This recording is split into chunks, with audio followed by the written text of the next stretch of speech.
यही सुनै छियै की कहै छी? हम अहाँ से किछ कहऽ चाहै छी। कहू ना की कहऽ चाहै छी? तऽ आब सुनू। लक्षण लागल चाहे पूरा मेला हमें धाम दर्शन करबै कौन आए। सुनो ये सजन हमें घुमा दिया अहाँ के छी हम सुनाए। सुनो ये सजन हमें घुमा दिया अहाँ के छी हम सुनाए। लॉकडाउन लागल चाहे पूरा मेला हमें सजनी घूमे जब कौन आए। लॉकडाउन लागल चाहे पूरा मेला हमें धाम दर्शन करबै कौन आए। डीजे अमित तिवारी अपहर।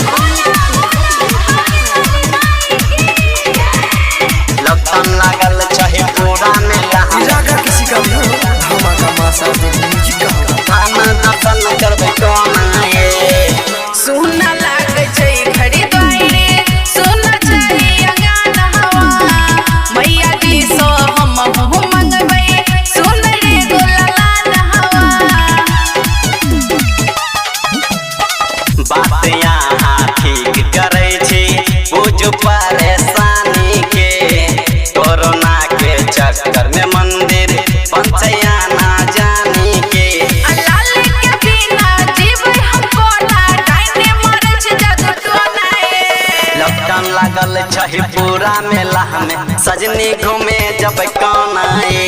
लॉकडाउन लागल चाहे पूरा मेला हमें धाम दर्शन करबै कौन आए। डीजे अमित तिवारी अपहर। लॉकडाउन लागल चाहे पूरा मेला हमें इलाका किसी का भी हो धमाका मासा धाम दर्शन करबै कौन आए। एने राजकुमार सह सुनो जियन देतै जमाना ए। दिन रात मारै छै खूबे सब कियो ताना ए। थाक गेलो मनाबते हम करुण यहाँ मन महाराजे।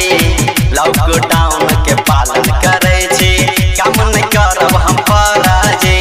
राइटर नरेंद्र समझैया ने इनका करक लेल किया हमरा गोलाए। लॉकडाउन लागल चाहे पूरा मेला हमें सजनी घूमे जब कौन आए।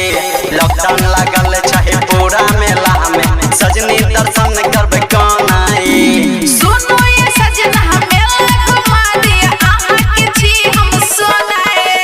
लॉकडाउन लागल चाहे पूरा मेला हमें सजनी घूमे जब कौन आए।